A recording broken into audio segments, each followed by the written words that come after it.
Halo guys, Welcome to the Pakcik. Jangan lupa nonton video ini sehingga habis Dan terus mendukung channel ini.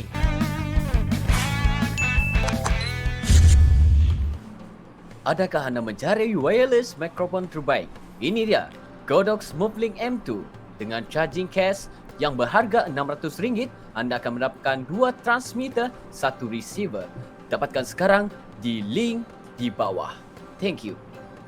Assalamualaikum warahmatullahi wabarakatuh. Kembali lagi dalam The Pakcik dan juga Rilly. Hello guys, apa kabar kalian? Semoga sehat-sehat aja ya Insyaallah, guys. Tapi amin. sebelum itu ya Pakcik, terima kasih kepada teman-teman kita yang udah nonton video kita ya dari dari awal kita dahulu hingga sekarang ini ya. Terus dukung channel kita ya. Terima kasih guys, Anda semua luar biasa. Mantap. Yang terus komentar, yang like dan dislike kita juga, yang udah menghujat kita ya juga nggak apa-apa ya guys. Karena kalian harus tahu yang channel The Pakcik ini adalah entertainment dan juga reaksi yang Jujur aja. ya guys. Jadi kita itu oke aja ya dengan kalian. Betul. Cuma sila menggunakan perkataan-perkataan yang bisa difahami dan teruslah mengomentar yang positif aja ya. Ya betul. Jangan Karena kami sesekali pun menggunakan masih- perkataan-perkataan yang kasar ya guys. Betul. Kayak gitulah. Lagi-lagi di bulan suci ini. Oh, hilang Jadi suara. Pakcik, untuk kali ini kita tahu ya, bahasa Indonesia ini sebenarnya inilah bahasa yang bagi aku ya, ini saya jujur, bahasa yang bisa kita angkat. panggil mendunia ya. Bukan sahaja di Asia, tetapi juga seluruh Eropa juga ada. Yes. Mereka di mana-mana guys. Nah, bahasa ini sebenarnya harus diusulkan sebenarnya ya. Nah, karena apa? Nah, mari kita mengenal asal usul bahasa Indonesia. Ya betul. Di mana asal usul bahasa Indonesia itu sendiri guys? Apapun channel Nadia Omara memang terbaik untuk menyampaikan sebarang info yang paling detail. Tonton video ini sehingga habis biar nggak salah paham ya guys. Nah, itu yang paling penting. Jangan komentar dulu tanpa melihat video itu. Ya, aku ada terima juga beberapa komentar yang menghujat kita ya, tetapi nggak melihat nonton video itu sehingga habis. Hanya melihat Benar daripada juga. tajuk dan juga thumbnail kita, udah terus kita dihujat Pakcik. Wah, itu nggak bagus ya guys. Tonton video itu, mungkin di ujung video ada pencerahan dan juga alasan-alasan kita kenapa kayak gitu, kenapa thumbnail kayak gitu, kenapa judulnya kayak gitu guys. Nah, jadi kali ini kita akan mengenal asal usul bahasa Indonesia itu sendiri. Wah, ini aku juga pengen belajar karena kita juga masih belajar ya guys. Jadi nggak perlu basa-basi, kita akan mulakan dalam 3, 2, 1 and go. Perkedelnya dari bahasa Belanda, Wak. Perkedel. Kan serius. Iya, dari bahasa Belanda perkedel itu. Mungkin karena dari olahan Begedel. kentang kali ya. Orang sana kan makannya kentang ya kan. Mashed potato. Begedel itu lah. dari Disebutnya perkedel. Belanda ya? Kita mau perkedel ya kan. Hai, wassalamualaikum warahmatullahi wabarakatuh. Terima kasih sudah klik video ini. Oke, Wak, jadi di hari Selasa ini Nadia akan kembali membawakan sebuah kisah dari asal usul bahasa Indonesia. Betul sekali, berangkat dari video aku kemarin soal asal usul bangsa Indonesia. Banyak sekali Wak di sini langsung request, "Wah, bahas asal usul bahasa Indonesia." Kemarin tuh memang pengen aku masukin di sana, Wak, tapi panjang kali nanti. Memang sengaja nih aku pisahkan aja biar lebih spesial aja gitu, Wak. Ya, biar rasanya kayak kurang Oh, lebih afdol lah gitu ya kan. spesial. Udah bahas asal usul bangsa Indonesia, tidak kita sandingkan dengan asal usul bahasanya juga. Pasti pernah nggak sih kalian tuh berpikir dari mana sih sebenarnya asal usul bahasa yang kita gunakan sehari-hari ini ya kan? Dan sejak kapan pula bahasa Indonesia itu disahkan dan menjadi bahasa resmi negara kita? Memang Wak, pas aku baca-baca Kita nih pengen tahu nih, referensi guys. yang udah aku kumpulkan, emang menarik dan panjang kali sejarahnya, Wak. So, di video kali ini aku akan mencoba nih ya menjelaskan informasi yang sudah berhasil aku rangkum ke kalian ya. Dan seperti biasanya aku disclaimer dari awal dulu nih, kalau memang aku ini bukan ahli dalam bidang sejarah, Wak. Informasi-informasi yang aku kumpulkan juga sebisa mungkin aku double check, bahkan ada yang di triple check nih tentang kebenarannya. Nah, untuk awan yang mungkin ada ngambil jurusan sastra Indonesia atau tentang sejarah Indonesia gitu welcome sekali untuk bisa koreksi dan nambahin informasi yang akan aku sampaikan ini, Wak ya. Jadi tanpa berlama-lama langsung aja kita mulai ke ceritanya. Check it out.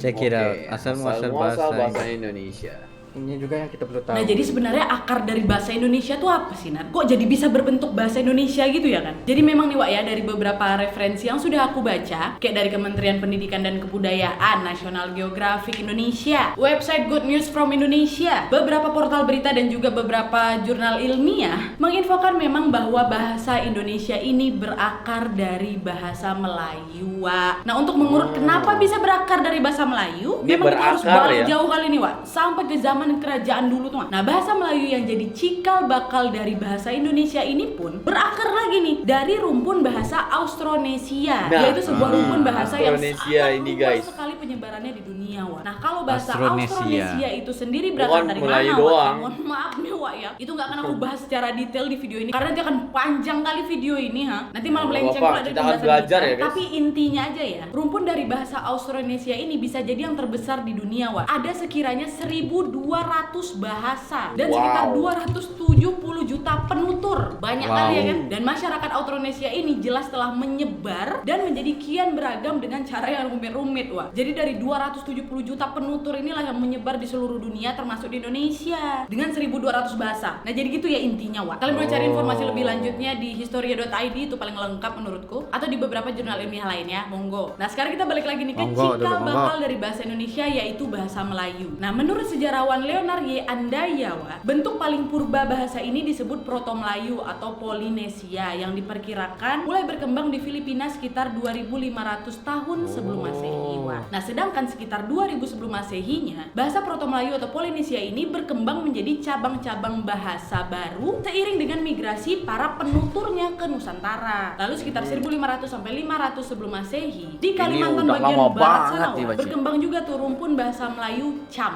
Beberapa ratus sebelum era Masehi, Wak, orang-orang berbahasa Champa. Melayu Cham ini lantas bermigrasi ke daerah Semenanjung Malaka atau dahulunya juga dikenal sebagai Ujung Medini melalui Kepulauan Riau. Nah, Bapak Andaya Selat ini Melaka menambahkan itu. bahwa dari Semenanjung Malaka tadi ada nih satu kelompok yang berasal dari Kalimantan bagian barat ini, menyeberanglah itu ke Sumatera Tenggara dan menjadi nenek moyang para penutur bahasa Melayu. Itu kelompok pertama, sedangkan kelompok-kelompok lain bermigrasi lah itu, Wak, ke Vietnam dan lantas juga menjadi nenek moyang para penutur bahasa Cham. Nah, bahasa Melayu purba atau bahasa Melayu kuno ini berkembanglah itu, Wak, seiring tumbuhnya kebudayaan maritim para penuturnya. Mereka membangun komunitas di pesisir dan tepian sungai dan selama berabad-abad komunitas penutur ini saling berjejaring, Wak, dan menjadikan bahasa Melayu kuno ini sebagai basantara atau bahasa perantara. Nah, Untuk apa? Untuk benar. bisa berkomunikasi. Nah, oleh karena itu, Wak, bahasa ini juga berkaitan erat dengan geografi persebaran penduduknya.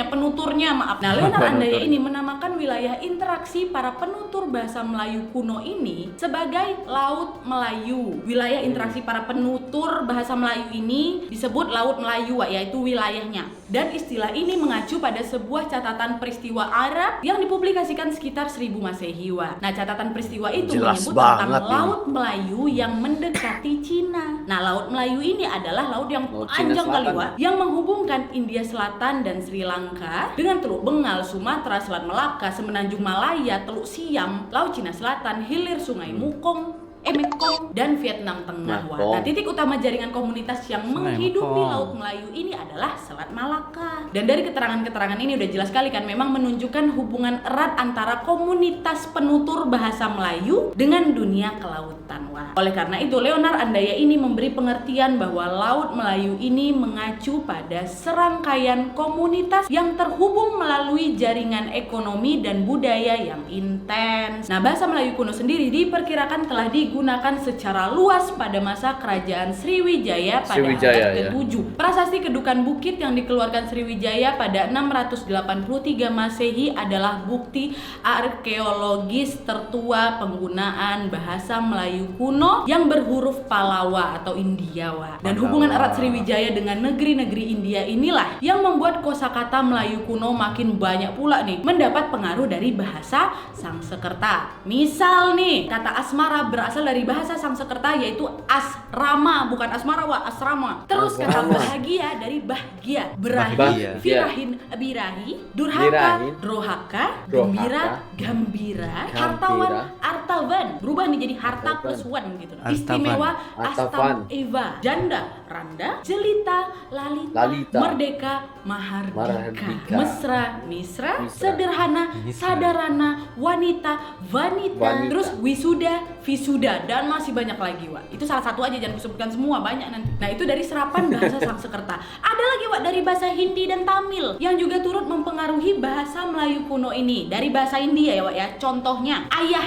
dari ayah, bangsal dari bansal, bendi dari bindi, candu, candu juga, celana, kolna, duhai, gusar, gusa, padi, pulau, roti, setan, ini slangnya udah berubah ya, topi juga, ucar.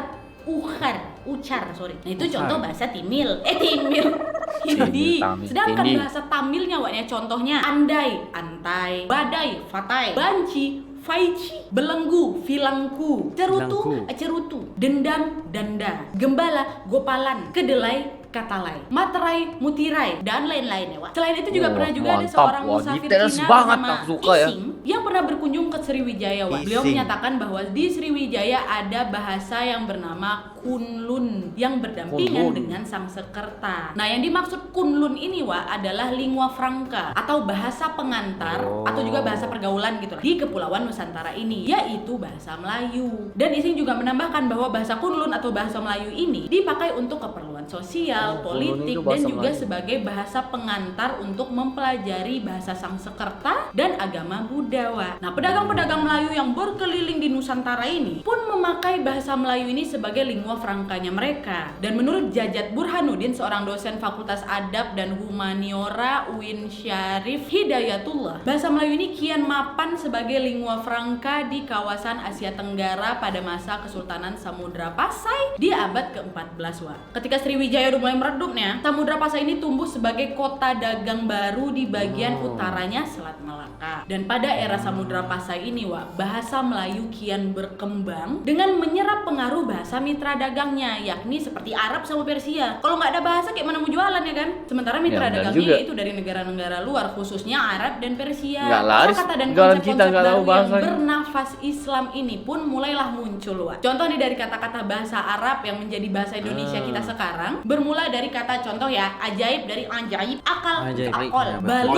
balut, daerah, dahsyat, dahsa, gengsi, jinsi, hadiah, hadir, ijazah, iklan, jadwal, kabar, kertas, itu dari bahasa Arab. Ada juga dari bahasa Persia seperti anggur, baju, bazu, bedebah.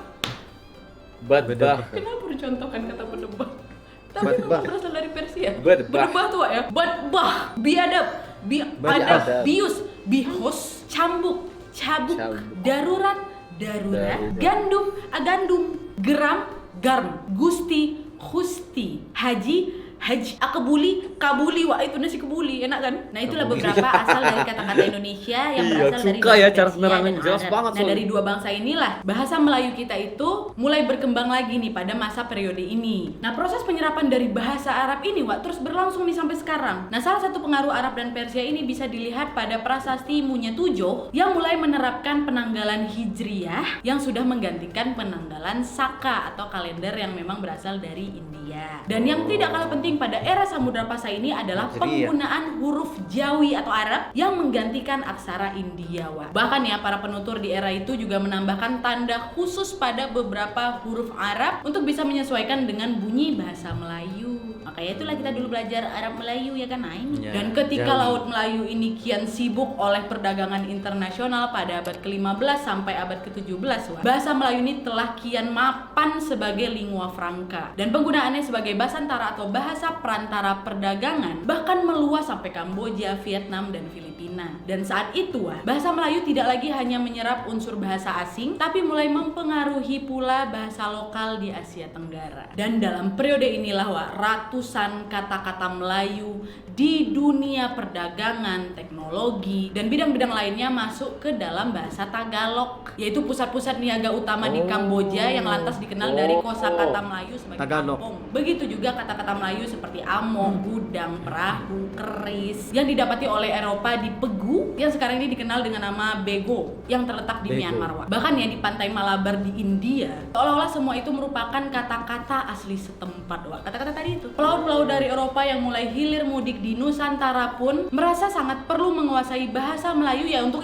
memperlancar komunikasi mereka dengan para pedagang Nusantara. Sebagai contoh nih, Wak, ya, seorang tokoh bernama Antonia Pigafetta, anggota dari Ferdinand Magellan yang merupakan seorang explorer yang sudah melakukan ekspedisi keliling dunia. Dia ini sampai membuat semacam kamus bahasa Melayu bertajuk Vocabuli De Gusti Populi Mori pada tahun 1522, Wak. Dan usaha seperti ini pun lantas diikuti lagi nih oleh pelaut-pelaut dari Belanda yang datang di pertengahan abad ke-17 seperti Frederik de Houtman tahun 1608 atau Caspar Wiltens dan Sebastianus Dancakers di tahun 1623. Dan mereka-mereka ini, Wak, mulai membuatlah itu kamus mereka sendiri. Nah, terus mulailah itu kan datang lagi tuh beberapa pedagang-pedagang dari luar negara, seperti kedatangan pedagang dari bangsa Portugis yang diikuti oleh Belanda, Spanyol, Inggris, yang secara bersamaan juga akhirnya meningkatkan informasi dan mengubah kebiasaan masyarakat pengguna bahasa Melayu, Wak. Dimana bahasa Portugis ini juga sebenarnya banyak memperkaya kata-kata dari bahasa Indonesia, Wak. Contoh, algojo, algoz, bangku, bangko, bendera, bandeira, boneka, boneka, garpu, garfo, gereja, igreja, gudang, gudau, jendela, janela, kartu, Janela. karta, kemeja,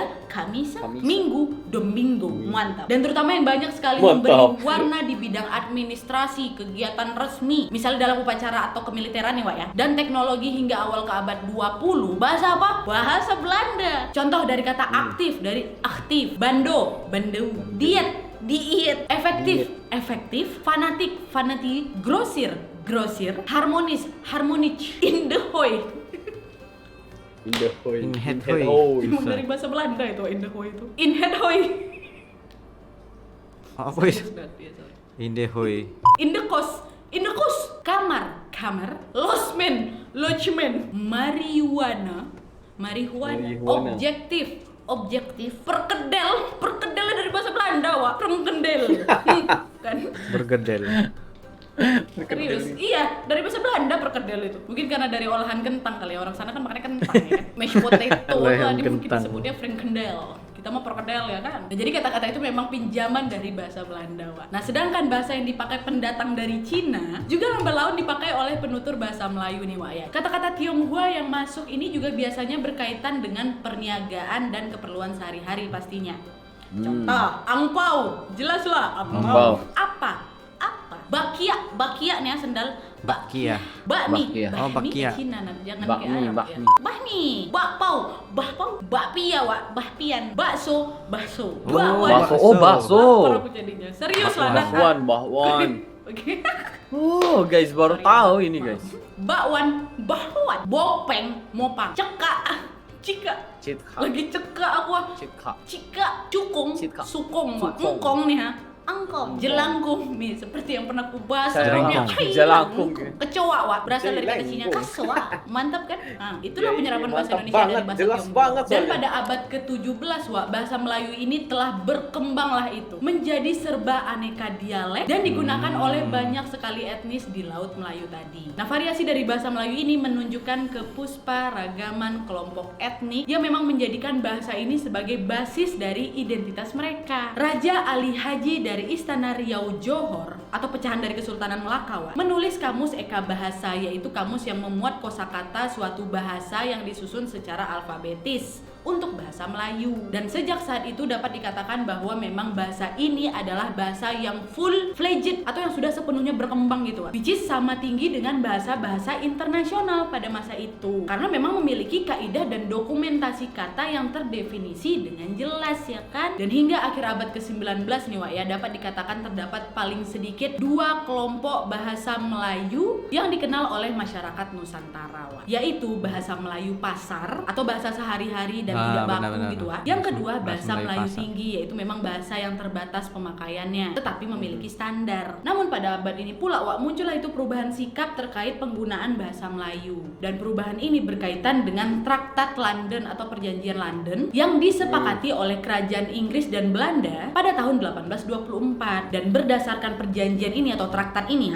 Belanda ini diakui menguasai kepulauan Indonesia sementara Inggris memerintah kawasan Semenanjung Malaya Ya, dan Singapura. benar. Dan dari pemisahan ini secara tidak langsung ikut juga, Wak, mempengaruhi perkembangan bahasa Melayu di kawasan Selat Melaka itu. Dan sejak saat itu, 2 pusat kebudayaan Melayu yaitu Kerajaan Riau Lingga dan Kerajaan Johor pun berkembang sendiri-sendiri, Wak. Yang mana kemudian bahasa dan kesusastraan Melayu Riau ini dijadikan tulang punggung lumbung bahasa Indonesia. Pemerintah kolonial Hindia Belanda pun menyadari bahwa bahasa Melayu tinggi ini dapat dipakai untuk membantu administrasi bagi kalangan pegawai Nusantara karena penguasaan bahasa Belanda mereka yang dinilai lemah. Dan dengan menyandarkan diri di bahasa Melayu tinggi, karena memang telah memiliki kitab-kitab rujukan, Wak, sejumlah sarjana Belanda pun mulai terlibat nih dalam pembakuan bahasa. Kemudian promosi bahasa Melayu ini pun dilakukan di sekolah-sekolah dan didukung dengan penerbitan karya sastra dalam bahasa Melayu. Di saat inilah, Wak, terbentuknya embrio bahasa Indonesia yang secara perlahan mulai terpisah dari bentuk semula bahasa Melayu Riau Johor itu. Pada tahun 1896, seorang warga negara Belanda yang bernama Charles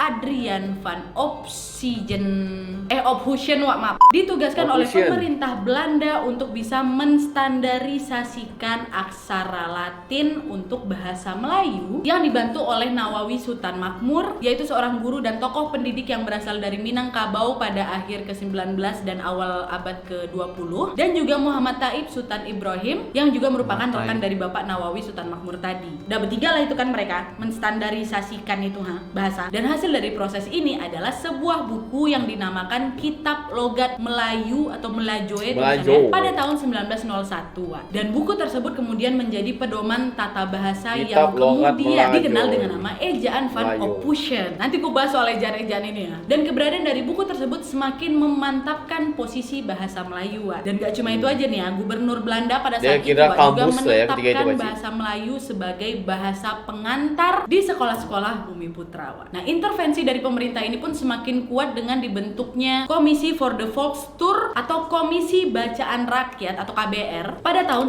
1908 yang kemudian pada tahun 1917 lembaga ini berubah menjadi Balai Pustaka Cenah. Dan pada tahun 1910-nya, Wak, komisi ini pun di bawah pimpinan D.A. Ringkes melancarkan program Taman Pustaka dengan membentuk perpustakaan-perpustakaan kecil di berbagai sekolah dan beberapa instansi milik pemerintah, Wak. Dan perkembangan program ini pun sangat pesat pastinya. Dalam 2 tahun terakhir aja nih, Wak, ya, setelah terbentuknya itu sudah berhasil terbentuk 700 perpustakaan, Wak. Dan badan penerbit ini pun akhirnya menerbitkanlah itu novel-novel seperti Siti Nurbaya dan Salah Asuhan, novel lama kali itu. Selain itu juga ada buku-buku penuntun bercocok tanam, penuntun memelihara kesehatan, yang tidak sedikit akhirnya membantu penyebaran bahasa Melayu ini di kalangan masyarakat luas. Dan akhirnya setelah meluasnya bahasa Melayu yang menjadi bahasa keseharian ini, pada tahun 1916 Ki Hajar Dewantara, seorang aktivis pergerakan dari kemerdekaan Indonesia, pun mengusulkan bahasa Melayu menjadi bahasa persatuan dalam makalahnya yang disampaikan di sebuah acara pengajaran kolonial Den Haag. Dan usul dari Ki Hajar Dewantara itu merupakan bahasa Melayu yang sudah distandarisasi oleh Raja Ali Haji sebelumnya itu, Wak. Dan perkembangan selanjutnya ketika gelora semangat kemerdekaan menggelora di kalangan pemuda di Nusantara, ketika tercetus keinginan untuk memiliki suatu bahasa yang dapat mempersatukan bangsa, bahasa yang bisa dijadikan jati diri dari bangsa, maka pada Kongres Pemuda 1 pada tahun 1926, Muhammad Yamin, seorang sastrawan, sejarawan, kebudayaan, politikus, dan ahli hukum ini, Wak, yang sangat-sangat dihormati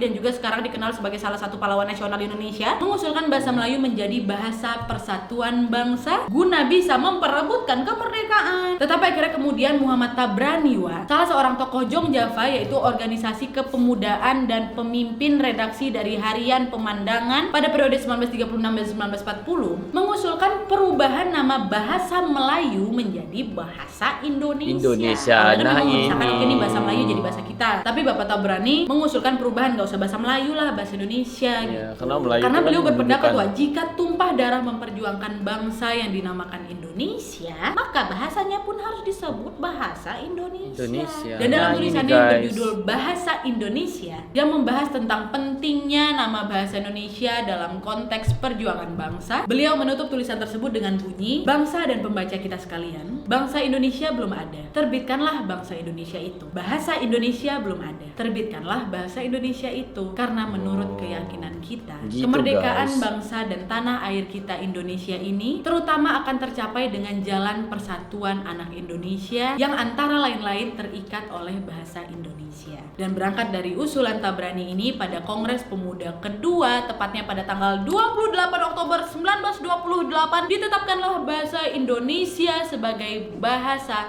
persatuan bangsa dengan diikrarkannya apa, Wak? Betul, Sumpah Pemuda. Ya, Sumpah Pemuda. Sumpah Pemuda. Kami Sumpah. putra dan putri Indonesia Sumpah mengaku Pemuda. bertumpah darah satu tanah Indonesia. Duh, merinding aku. Kami putra dan putri Indonesia mengaku berbangsa satu, bangsa Indonesia. Kami putra dan putri Indonesia menjunjung bahasa persatuan, bahasa Indonesia. Merinding gak sih kalian? Aduh, dan dari sinilah penyebutan bahasa Melayu pun diubah menjadi bahasa Indonesia, dan secara sosiologis bahasa Indonesia ini sudah menjadi bahasa persatuan. Sedangkan secara yuridis bahasa Indonesia baru diakui sebagai bahasa nasional atau bahasa negara pada tanggal 18 Agustus tahun 1945, sehari setelah kemerdekaan kita, dengan ditandatanganinya Undang-Undang Dasar 1945 pada bab ke-15 pasal 36. Nah, guys. Penyempurnaan. Ini yang paling jelas banget soal di sini. Penyempurnaan.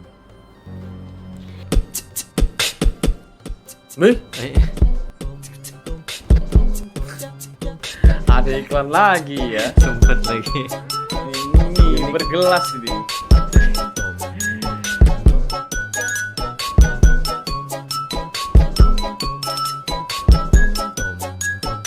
Nah, sekarang kita masuk ke penyempurnaan dari ejaan bahasa Indonesia. Nah, tadi seperti yang kalian lihat dari teks Sumpah Pemuda, putra putri masih poetra, poetri, yang satu jang satoe gitu kan. Jadi gini Wak, selama bahasa Indonesia ini sudah ditetapkan sebagai bahasa nasional, bahasa Indonesia sendiri sudah mengalami beberapa kali perubahan ejaan Wak. Dan perubahannya adalah pertama, ejaan pertama seperti yang sudah kita bahas sebelumnya Wak, yaitu ejaan Van Ophusen yang berlaku pada tahun 1901 sampai 1947. Terus lanjut lagi nih ke ejaan kedua, yaitu ejaan Republik atau dikenal sebagai ejaan Suwandi yang berlaku pada tahun 1947 sampai 1972. Dilanjutkan lagi dengan ejaan ketiga, yaitu ejaan yang disempurnakan atau EYD yang berlaku pada tahun 1972 sampai 2015. Dan ejaan keempat adalah ejaan Bahasa Indonesia atau EBI yang berlaku dari tahun 2015 sampai sekarang ini. Dan sebenarnya ada juga tuh beberapa pemberitaan yang menginfokan ada dua perubahan lagi Wak, yaitu ejaan pembaharuan dan ejaan melindo. Tapi ejaan pembaharuan ini tidak pernah dilaksanakan. Sedangkan ejaan melindo ini diurungkan peresmiannya karena perkembangan politik yang sepertinya tidak memungkinkan lah gitu. Nah, gimana sih sebenarnya perubahan ejaan ini Wak? Nih aku kasih contoh ya. Misal dari kata khusus, KHUSUS. Nah, ejaan pertama atau ejaan Van Ophusen tadi ditulis khoisus, CHOESOES,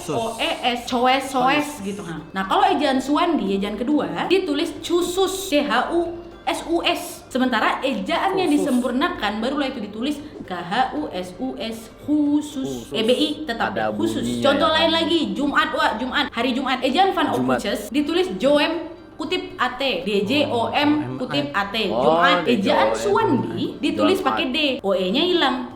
Jum kutip Jumat, lagi ya. at, Jumat. Nah, ejaan yang sudah disempurnakan hilangkan itu D sama kutip atasnya, jadi Jumat, JUMAT. Contoh berikutnya, cucu. Ejaan Van Ophusen ditulis TJOE, TJOE. Tejoe kalau dibaca. Kalau dibaca sesuai huruf ya Wak ya. Dulu ya sebutnya cucu juga. Jojo tapi tulisannya kalau dibaca ya. Joe. Terus ejaan Suwandi OE-nya hilang jadi U. Teju.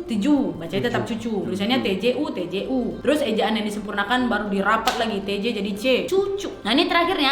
Yakni. Kalau dari ejaan Van Ophusen ditulis jakni. Karena Y dulu kan pakai J kan. Ini jadi jakni. JA kutip NI. Kalau ejaan Suwandi kutip hilang ganti K, JAKNI, jakni. Terus akhirnya barulah terakhir ejaan yang disempurnakan J ganti Y, YAKNI, yakni. Nah gitu tuh beberapa ejaan-ejaan yang akhirnya sudah disempurnakan sampai ke EBI sekarang. Dan kalau misalnya kalian perhatikan dari tadi kan ejaan kita sekarang yaitu EBI nggak ada banyak perbedaan ya dengan ejaan dari EYD ya kan. Karena memang dua ejaan ini tidak terdapat banyak perbedaan gitu. Perbedaannya hanya terdapat penambahan satu huruf diftong, yaitu huruf EI, sehingga huruf diftong dalam bahasa Indonesia menjadi 4, yaitu AI, AI, EI, EI, AU, AU, dan OI, OI. Tadinya Wak, di EYD ini hanya ada 3 diftong. Dan juga pada EBI atau EBI terdapat penambahan aturan pada penggunaan huruf tebal dan huruf kapital. Sebagai informasi tambahan aja Wak, mungkin ada yang tanya kok bisa sih Wak ejaan kita ini berubah-ubah gitu kan? Nah, siapa yang bertanggung jawab buat merubah ejaan ini Wak? Nah, biar kalian tahu memang ada Wak pertemuan rutin yang dilaksanakan setiap 5 tahun sekali oleh pemerintah dan para pakar bahasa dan sastra Indonesia untuk membahas perkembangan bahasa Indonesia Wak. Dan pertemuan rutin ini dinamakan Kongres Bahasa Indonesia. Nah, Kongres Bahasa Indonesia pertama kali diadakan di Solo atau Surakarta pada tahun 1938 dan Kongres Bahasa Indonesia terakhir kali adalah yang ke-11 nih Wak ya, pada tahun 2018 kemarin. Dan salah satu hasil dari Kongres ke-11 ini adalah menargetkan bahasa Indonesia menjadi bahasa internasional Wak di tahun 2045. Mantap kali ya kan. Semoga aja bisa tercapai target ini Wak ya. Keren kali lah kalau bahasa kita ini bisa dijadikan bahasa internasional kan Wak. Semoga sukses tanpa halangan. Amin. Oke Wak, jadi itu tadi sedikit penjelasan aku soal asal usul dari bahasa Indonesia. Mantap, yang guys, kalau ini kita jelas rangkum, banget kita singkat kali nih bahasa Indonesia kan memang berasal dari bahasa Melayu. Dan bahasa Melayu yang memang sudah dipakai di daerah di wilayah Nusantara ini dalam pertumbuhannya dipengaruhi lah itu oleh corak-corak dari budaya daerah. Dan akhirnya bahasa Melayu ini pun menyerap lah itu kosakata dari berbagai bahasa, terutama bahasa dari bangsa-bangsa yang aku sebutkan tadi kayak Sanskerta, Persia, Arab, Eropa, Belanda ya kan, Cina. Dan akhirnya bahasa Melayu dalam perkembangannya ini pun muncul dalam beberapa variasi dan dialek lagi. Dan perkembangan dari bahasa Melayu di wilayah Nusantara ini mempengaruhi dan juga mendorong tumbuhnya rasa persaudaraan dan persatuan bangsa Indonesia pasti. Jadi kalau misalnya ditanya dari mana asal usul kata-kata yang ada di bahasa Indonesia ini, yaitu dari penyerapan bangsa-bangsa dari penutur kata-katanya yang diserap oleh kita dalam kehidupan sehari-hari, atau dulunya kepentingannya adalah dalam jalur perdagangan gitu kan. Oke Wak, jadi itu tadi sedikit cerita tentang sejarah bisa tercetusnya bahasa Indonesia dan gimana perkembangan dari ejaan bahasa Indonesia selama ini ya Wak ya. Semoga dengan pembahasan aku kali ini kita bisa lebih menghargai negara kita sendiri ya Wak ya, dan tetap melestarikan bahasa Indonesia yang sudah diperjuangkan sedemikian rupa oleh para pejuang kita. Dan mari kita sama-sama Wak dukung usaha pemerintah dan para pakar agar bisa menjadikan bahasa Indonesia ini sebagai bahasa internasional. Amin ya robbal alamin. Dan kali ini aku tahu, setelah aku bahas bahasa kalian pasti ngelunjak, Kak, asal usul tulisan lah Kak, alfabet kok A bentuknya gini, kok B bentuknya gini, ya kan? Ya nggak? Kalian pikir kalian aja penasaran? Aku pun ntar ya Wak ya, sedang di riset, ada A sampai Z panjang ya kan? Tunggu nanti next kesempatan aku akan menjelaskan lagi nih. Ini akan berakar nih Wak, dari asal usul bahasa Indonesia. Terus dari Indonesia kan banyak lagi nih suku-sukunya ya kan? Jawa, Minang, Melayu, Dayak, Bugis, pasti bahasanya beda-beda lagi, ya kan? Nanti Wak, kita satu-satu dulu nih, satu-satu. Insya Allah pasti nanti akan aku bahas lagi buat kalian, buat nambah ilmu ya kan? Ya nggak? Ya, Ya nambah kan? ilmu, Menarik, tunggu ya Wak ya. Kita tahu dasar-dasarnya dulu, baru nanti kita menyebar-nyebar lagi nih, ya kan? Oke. Oke Wak, jadi sekian dulu videonya. Terima kasih yang sudah menonton. Kalau kalian suka video ini, klik like-nya. Jangan lupa komen di bawah untuk ide dan saran-saran untuk video selanjutnya. Jangan lupa nyalain notifikasinya supaya kalian tahu kalau aku upload video baru. And as always, jangan lupa untuk klik tombol subscribe supaya kalian sama-sama tahu informasi menarik dan menegangkan dari channel aku. Kawal Nadia 3 juta subscriber tahun ini. Mantap. See you next video Wak. Udah Bye. 4 soalnya. Wah, itulah Mantap. explanation yang paling jelas, karena kita perlu mengetahui sejarah asal usulnya dulu, asal muasalnya, bagaimana perkembangan itu terjadi. Nah, maksudnya ini guys. pengolahan, perubahan, setiap kali perubahan untuk dilancarkan lagi dan dikemaskan lagi. Ya benar. Ini kalau kita lihat walaupun akarnya itu daripada bahasa Melayu sendiri ya kan. Tetapi kita harus ingat ya, dia bukan bahasa Melayu doang ya. Dia mengambil daripada Belanda, daripada Cina, Arab, dan bermacam-macam lagi. Tapi yang paling penting, yang paling aku suka ya, di mana ada Sumpah Pemuda itu, Baci. Nah, yang mana mereka menyatukan satu bahasa itu menjadi bahasa Indonesia. Itu yang kita benar-benar, ini sebenarnya Sumpah Pemuda ya. Itu sebenarnya yang di Malaysia tidak ada. Sumpah Pemuda itu menyebabkan kita lebih cenderung kepada penggunaan bahasa lain daripada bahasa sendiri. Bahasa Inggris ya. Ya. Nah guys, yang ini nggak perlu dibahas karena dari A sampai Z itu udah diberitahu guys, jelas banget soalnya. Ya. Siapa memang akan go internasional ya. Memang akan go internasional. Ya. So guys, yang ini kalau kita pikir-pikirkan kembali ya guys, kalau kalian lihat video ini sehingga habis, nggak akan ada komentar yang menghujat ataupun sesuatu yang negatif di dalam komen kita.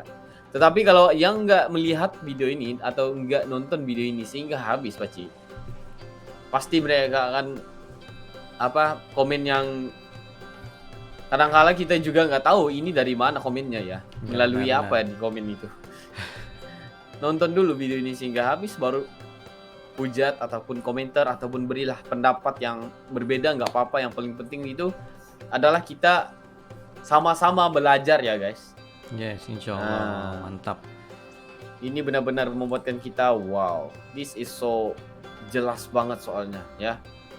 Jelas dan juga wah, harus ada yang Sumpah Pemuda ini, Paci, negara kita juga Yes. menjadikan satu bahasa itu satu bahasa Indonesia, bahasa perantara, ya kan? Nah, karena kalau di Indonesia itu benar yang kejadiannya itu benar. Maksud aku, ke semua etnik ataupun suku di Indonesia itu bisa berbahasa Indonesia, Paci. Betul. Itu yang antara bagi kami yang termahal, yang tidak ada di Yang Malaysia. termahal, yang nggak ada di Indonesia. Ya, bukan ini jujur aja ya, kan kita kira jujur aja. Kalau ada yang bilang enggak kayak gitu, aku percaya apa yang kita katakan ini benar, ya. Yes. Itu aja lah. Sedangkan mencari pekerjaan aja kita interview aja ya guys, interview aja ada yang menggunakan full English ya. Full English, dan juga harus ada, kalau kamu itu ada ekstra bahasa Mandarin, wah, terus masuk kerja guys. Betul. Ya. Itu permasalahan yang berlaku di Malaysia sebenarnya. Ya, ini kita jujur aja dan terus terang aja ya guys. Nah, gitu. Nggak ada yang salah nggak? Apa percakapan kita nggak ada ya kan? Tidak ada, sebab kita nggak sudah ada. Ini logik. menentukan ini asal muasalnya serta Nggak perlu perkembangannya. dirahasiakan Ya, ya kan? betul. Benda kayak gini harus kita beritahu supaya orang tahu, dan juga jika benar-benar mau menjadikan bahasa Melayu itu ataupun bahasa Malaysia itu bahasa yang diangkat ya, harusnya di dalam negeri itu dulu diperbaiki Yes. semuanya ya kan. Dari segi pendidikan ya ramai juga yang paham, alhamdulillah. Aku juga takut sebenarnya bila kita berbicara itu orang nggak paham, tapi ternyata apabila kita menggunakan bahasa Indonesia ini lebih ramai yang paham ya, Pak Ci. Betul, lagi senang untuk dipahami Nah, karena macam iya. kita sendiri pun daripada bahagian Borneo, bahasanya lebih kurang mirip gitu. Ya benar. Kalau seperti Sabah itu, kalau nggak percaya tanya yang kalau seperti rektor-rektor lain, pasti mereka menggunakan bahasa Malaysia yang Bahasa pasar. bahasa Semenanjung Malaysia, ya pasti akan jauh beda banget ya dengan kita yang di Sabah ini, yang di Benar. Borneo ini. Kalian bisa lihat rektor lain yang berbahasa Semenanjung Malaysia. Seperti Upin Ipin itu, itu Semenanjung juga, ya. Tetapi apa yang aku rasa logik ya. Walaupun kalau bilang bahasa Melayu itu dipahami semua, kenapa ada subtitle bahasa Indonesia? Iya, benar. Ya kan? Nah, gimana itu guys? Nah, sepatutnya kita udah tahu di sana ya, bahasa mana yang harus diangkat sebenarnya. Aduh, Benar. ya. Nah guys, jadi di sini nggak perlu lagi dijelaskan karena udah jelas banget dari mana asal muasal bahasa Indonesia itu sendiri, ya. Wah, jadi mungkin itu saja ya, Pak Ci. Ya betul, itu saya pada berdua. Sekiranya kalian ada lagi sebarang video untuk direaksi, terutamanya tentang isu semasa, just komen dulu beserta dengan link, dan insya Allah kami akan coba yang terbaik untuk merealisasikan video-video Anda. Ya, so mungkin itu saja untuk kali ini. See you for the next video. Assalamualaikum, bye bye.